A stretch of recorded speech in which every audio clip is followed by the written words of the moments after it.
이번 시간에는 취업 앤드 채용, 취업 환경이, 결국 취업 환경은 채용 환경이지 않습니까? 기업 측면에서는 채용이고, 여러분들 입장에서는 취업이고, 그래서 그 환경이 이제 어떻게 변화되고 있느냐.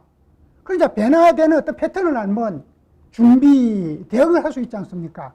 변화의 흐름을 예측하지 못한다 그러면, 직시하지 못한다 그러면 대응할 수가 없는 겁니다. 또 변화되는 모습을 그냥 바라보기만 하고 대응하지 못한다. 그것도 타당하지 못한 내용이 되겠죠. 그래서 변화의 흐름을 예측하고 예측되는 흐름 속에서 우리가 어떻게 취업 준비를 할 건가 하는 내용이 이번 시간에 말씀드릴 내용이 되겠습니다. 채용 기준의 변화, 기본적으로 스펙 중심에서 직무 역량 중심으로, 능력 중심으로 변화되고 있습니다. 그러한 요인은 여러 어떤 관점에 있습니다.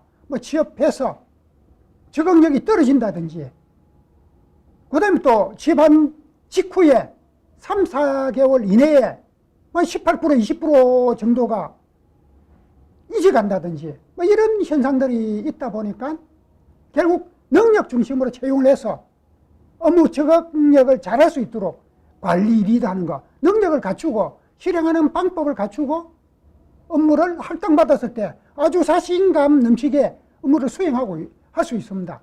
그러나 능력이 좀 미흡한 상태에서 업무를 취업해서 연수가 끝나면 업무 할당받지 않습니까? 그러면 어떤 역할에 대해서 방향을 모르니까 또 이해를 못하는 게 굉장히 막연한 생각이 됩니다. 그런 어떤 요인들로 인해서 3, 4개월 이내에 상당한 부분이 이제 퇴직하게 되고, 그 다음에 또 업무 적응하는데 상당히 오랜 기간이 소요된다 이거죠. 한 7, 8개월 이내에는 기본적인 어떤 역할을 실행할 수 있어야 되는데도 불구하고 좀 적응력이 떨어지는 사람은 한 1년 가까이 기본 어떤 역할을 이행하지 못하는 이런 경우도 있습니다. 이러다 보니까 결국 이제 능력 중심으로 인적 자원을 모집하겠다. 능력을 갖춘 사람, 적재적소에서 적절한 역할을 취업한 직후부터 실행할 수 있는 사람, 이런 환경으로 변화되고 있다. 그래서 직무 분야별로 능력을 갖춘 사람, 직무 성과를 많이 나타낼 수 있는 전문적인 자질이 있는 사람, 물론 이제 입사 초반부터 전문적인 역량을 갖추지는 못하겠죠.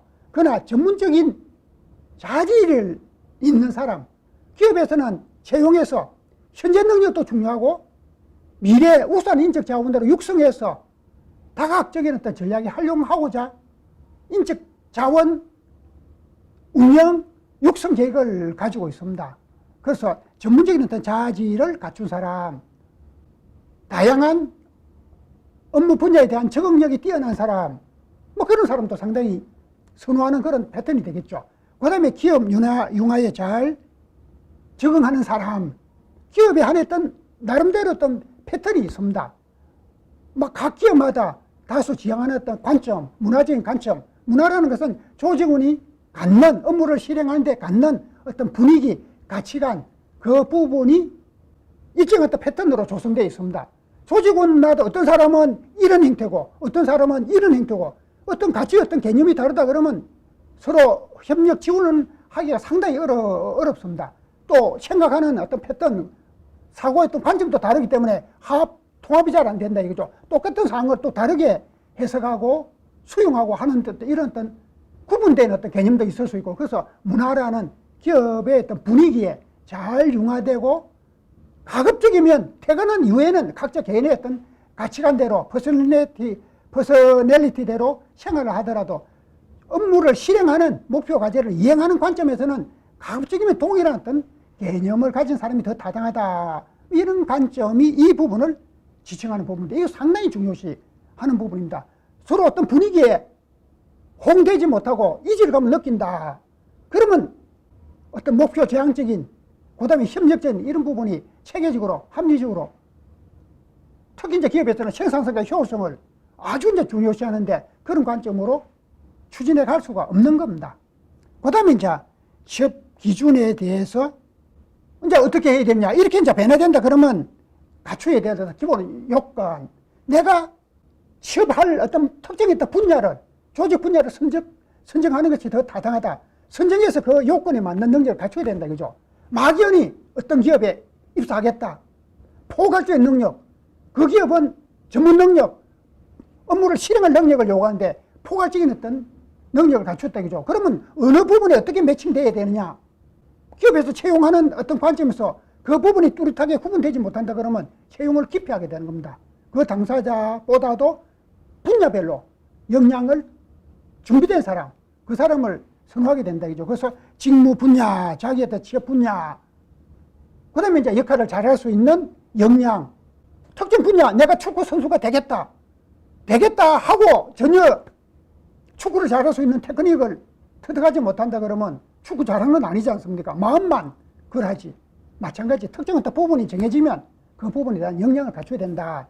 역량, 지식과, 그 다음에 업무 방법과, 그 다음에 이제 그 업무를 실행하는 어떤 태도, 가치관 이런 부분도 역량에 포함되는 어떤 내용이다. 그래서 우리가 이제 기본적으로 입사를 하는 과정에서 서류 전형이 끝나면 2차 인적성 검사, 그건 이제 공통적으로 갖춰야 될 기본 요건, 충족 요건에 해당되는 겁니다.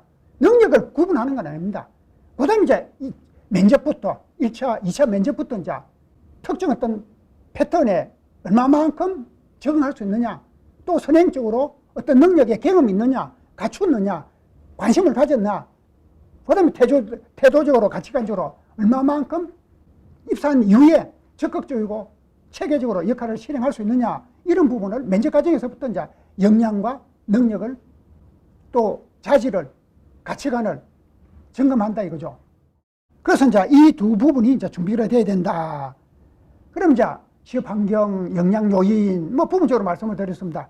임급 인력 공급이 수요를 지금 초과한다. 그래서 이제 물론 특정 어떤 기업들은 또 인력이 부족해서 이제 채용에 애로움을 갖고 왜 지원자가 적으니까 또 특정 기업은 뭐 50대, 70대, 어떤 공공기관들은 금융권의 어떤 일부 어떤 뭐 기업들은 200대 1이다. 이런 엄청난 경쟁력.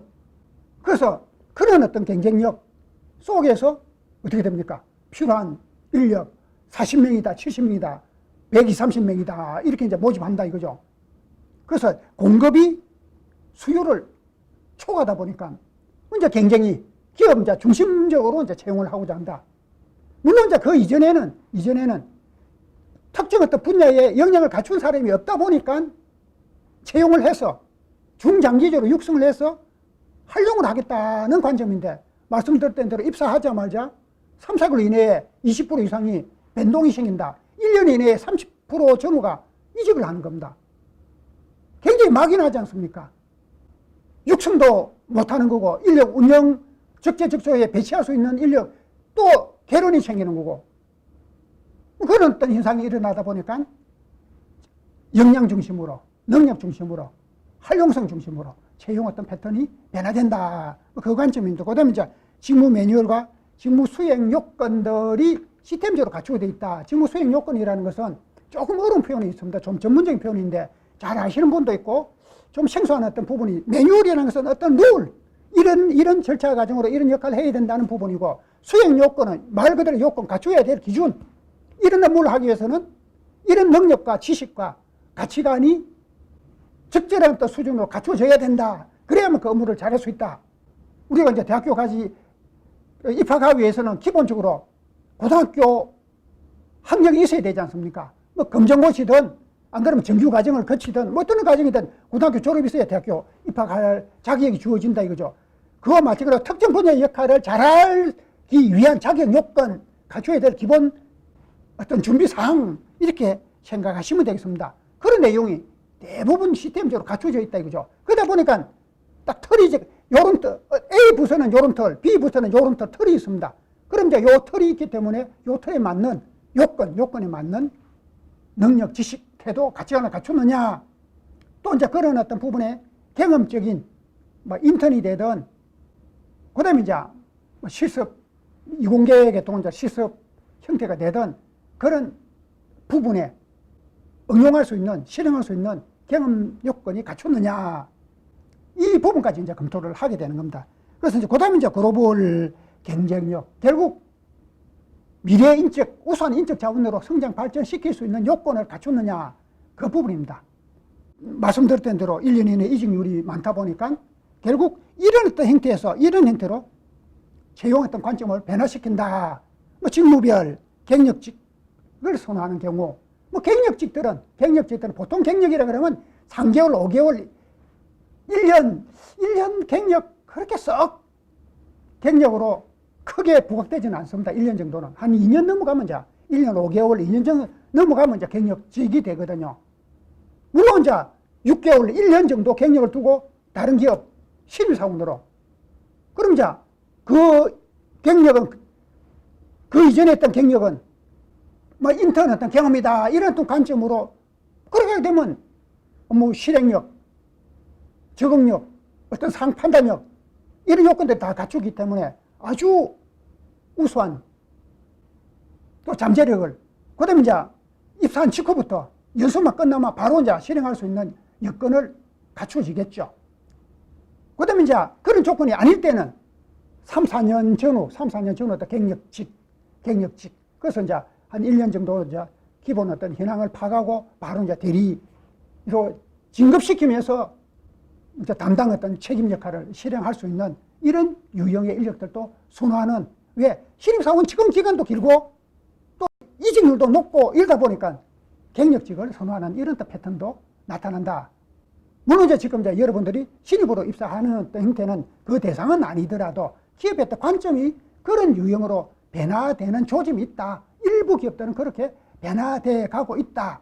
그럼 신입은 채용 안 하고 경력직만 채용하는 이제 업무 분야도 있다. 이렇게 말씀드릴 수 있습니다. 그다음 직무 능력에 따라 적합성 심사, 이제 직무 단위별로 이 부분에서 말씀드렸지 않습니까? 매뉴얼하고 수행 요건이 있기 때문에 어떤 틀이 있다 이거죠. 그 틀에 맞느냐 안 맞느냐 그 부분을 확인할 수 있다. 이제 면접 어떤 과정에서부터 확인 관리하는 그런 절차 과정으로 변화된다.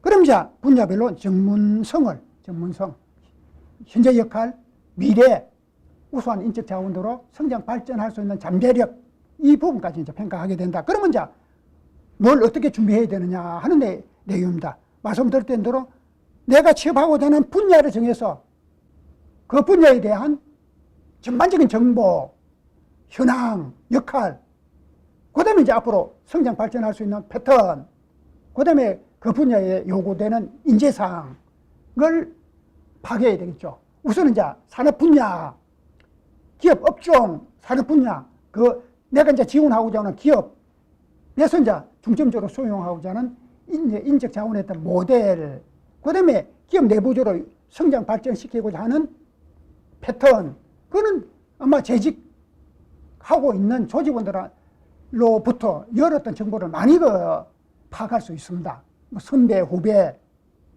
통해서. 그 다음에 이제 인사팀에 입사 취업 시즌이 아니더라도 내가 당신 기업에 관심을 가지고 준비를 하는데 이런 관점, 뭐 인재상이라든지 기업의 중점 어떤 교육 운영하는 어떤 프로그램이라든지 이런 내용 얼마든지 상의를 질문하면 응답을 해줍니다. 그건 대비가 아니고 오히려 우리 기업에 취업하기 위해서 준비하는 어떤 취업 준비 시험으로서 우리 기업 중심에 맞춤식 어떤 역량을 관리하겠다는데 그 싫어할 사람 누가 있습니까? 시험 문제를 달라, 면접 문제를 달라. 그거는 공평성을 유지해야 되기 때문에 그걸 하더라도 취업에 우수한 어떤 인적 자원을 모집하기 위해서 각각 대학마다 방문해서 취업 설명을 하고 이런 형태에서 자기들한테 그런 어떤 유형을 다양한 어떤 정보를 통해서 제공을 받을 수 있다. 그 다음에 이제 역량학습. 결국 이 정보를 파악하는 것은 이 부분을 2단계 실행하기 위해서 정보를 파악합니다. 정보를 파악해가지고 전혀 실행 안 하면 그건 아무 의미가 없는 겁니다. 그 정보 가지고 입사 조건이 되는 건 아니니까 역량이 입사 조건이 되는 겁니다. 이 역량은 결국 입사한 이후에 성과 관리할 수 있는 하나의 어떤 도구, 방법, 그 다음에 응용할 수 있는 모델이 되기 때문에 역량을 파악해서 그래서 A 분야에 취업할 건데 역량을 B 분야로 선정해버렸다. 그러면 그 엄브란스 나죠. 축구선수 할 건데 배구 연습을 열심히 해가지고 축구선수 지원하면 그 모집 안 해주지 않습니까? 그래서 이 부분은 방향을, 그 다음에 A-1 이 부분에 내가 정해진 방향에 대한 명확한 역량 관리를, 그 다음에 이제 역할. 요 단계는 이제 인턴 경험이라든지 좀 사례, 어떤 실행 사례. 물론 역량, 하나의 또 업무 시스템 중심으로, 프로세서 중심으로, 방법론 중심으로 역량을 터득하게 되면 그거는 역할을 습득해지는 겁니다. 근데 우리가 이론 중심의, 개념 중심의 역할 되면 이론과 실행은 다르거든요. 운전면허증, 예를 들어서 아주 기본 코스만 딱 습득해가지고 운전면허증을 취득할 수 있습니다. 그런데 그 면허증 가지고 도로상 어떤 여러 어떤 도로 또 특성이 맞는 또 운영자들 간의 상호, 운영 어떤 습관의 어떤 컨셉 이런 것도 이제 예측을 해야 되고 차량에 이제 물론 이제 기본 어떤 기능도 파악을 해야 되고 그런 숙련된 어떤 개념 없이 운전하다가는 굉장히 위험한 어떤 상황이 되지 않습니까? 그래서 이제 운전 매뉴얼증을 가지고 운전 어떤 숙련을 경험을 좀 쌓은 이후에 이제 실행을 해야 되지. 그렇지 않고 결국 이제 도로 연수는 많으면 많을수록 시간이 많으면 많을수록 더 안전 운전을 할 수 있다 이거죠. 그와 관련됐던 부분이 이 어떤 내용이다 이렇게 생각하시면 되고 그다음에 이제 마지막으로 성과 관리를 실행할 수 있어야 된다. 결국 이 부분은 이런 역할하고 이 성과, 역할을 통해서 역할을 실행하는데 예를 들어서 농사를 지었습니다. 수확 처리 다 돼가는데 태풍이 불어서 과일이든 벼든 다 썰어져 버리고 과일도 다 떨어져 버렸다. 그럼 수확할 게 없지 않습니까? 그러면 투입 대비 산출이 그진 제로 베이서 또는 다른 사람은 100이 되는데 50밖에 안 된다든지 이렇게 되면 너무 안타깝죠. 그래서 역량을 가지고 농사를 짓든 배농사를 하든 과일 나무를 하든 어떤 역할을 하게 되면 성과가 많이 나타날 수 있는 역할이 돼야 된다 이거죠. 그렇지 않으면 그건 이 역량이 잘못됐다든지 이거는 방법이니까 방법이 잘못됐다든지 잘못된 거죠. 그럼 그건 이제 다시 의미가 없는 거죠. 투입을 하는데 산출이 없으면. 그래서 이제 이 어떤 역량의 관점은 이 역할을 잘해서 아주 체계적인 합리적인 역할의 패턴 거기에 따라서 성과가 나타날 수 있도록 그 다음에 이제 자기가 조직 내에서 성과만 보상만 성과가 높게 나타나면 보상은 높은 성과를 보상을 받습니다. 그 보상 더불어 성진성과 우수한 인적 자원으로 성장 발전할 수 있는 토대가 돼야 된다. 왜? 취업 환경이 변화되기 때문에 그 변화되는 리듬에 맞는 역할을 준비해서 취업이 잘 되도록 또 취업만 잘 되면 됩니까? 취업이 되고 나서 기업의 우수한 어떤 인적 자원으로 성장 발전해 가면서 자기 개인적인 삶의 목표도 실현될 수 있는 관리를 해야 된다. 그러기 위해서는 역량 개발이 필요하다 하는 내용이 되어 있습니다. 이 강좌는 효산인력개발원에서 지원하고 있습니다. 효산인력개발원 홈페이지 HSOJT에 들어가면 직무역량개발 교육 프로그램이 지원되고 있습니다. 필요할 경우 많이 활용하시기 바랍니다. 감사합니다.